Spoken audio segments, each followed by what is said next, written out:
Good morning, people watching. I'm at 65, Lisa Boyce here. I'm going to give you the gospel. It's in 1 Corinthians 15, 1 through 4, that Christ died for our past, present, and future sins, was buried, and rose again on the third day. We're saved by grace through faith in Christ alone. 1 Corinthians 15, 1 through 4 is where salvation lies. It's what we believe. It's why we're saved.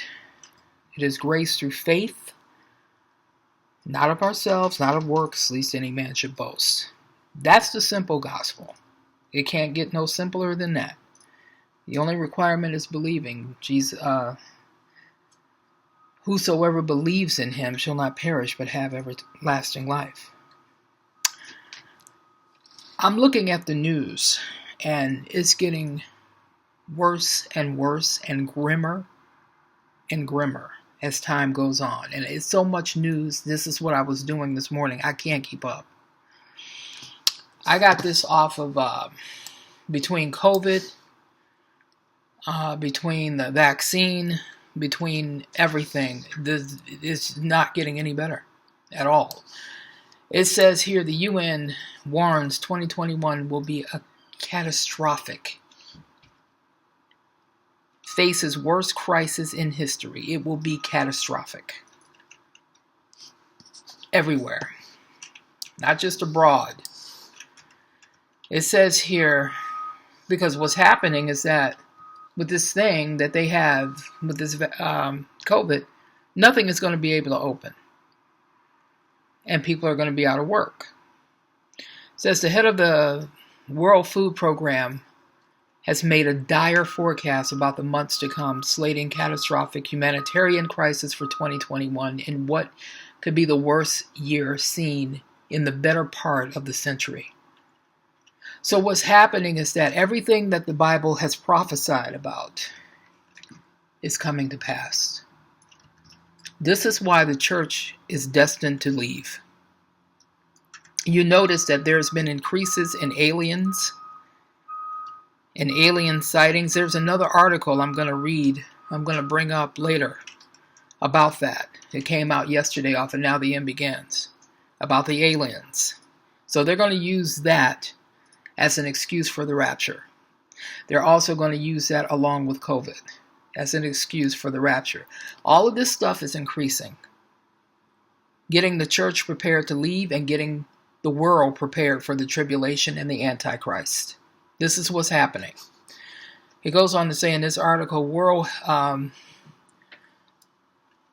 WFP Chief David Beasley sounded the alarm in the United Nations General Assembly meeting on Friday, convened to discuss the coronavirus pandemic and worldwide efforts to blunt its impact. He warned that some 270 million people are now marching towards starvation. 270 million people are now marching towards starvation, and that in some countries famine is around the horizon. 2021 is literally going to be catastrophic based on what we're seeing at this stage in the game, Beasley said, adding that because we've spent $19 trillion, that money may not and will not most likely be available for 2021. Even as economic contractions have already begun. While Beasley said the pandemic and government lockdown policies are driving the disturbing trend, stating the cure could be worse than the disease because of the economic ripple effect. He noted that man-made conflict also had a role in the play, naming ongoing wars in Syria, Yemen, and South Sudan.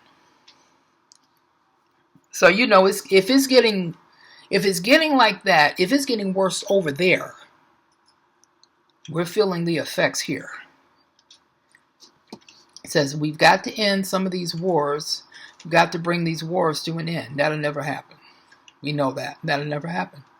So we can achieve the sustainable development goals that we so desire. He said doubling the conflicts, health crisis, and looming famine as icebergs in front of the Titanic. So I'm going to link this article in the description box, but I'm going to tell you something. It's getting worse, like I have been saying, and like others are saying. The news is not going to get any better, which is prophecy. What we have to do And I know it sounds kind of stupid and morbid, but to the average person it would. But to the church, we know what's coming. So we rejoice and look up because we know that our time on this earth is almost over. I'll be back later. Thank you.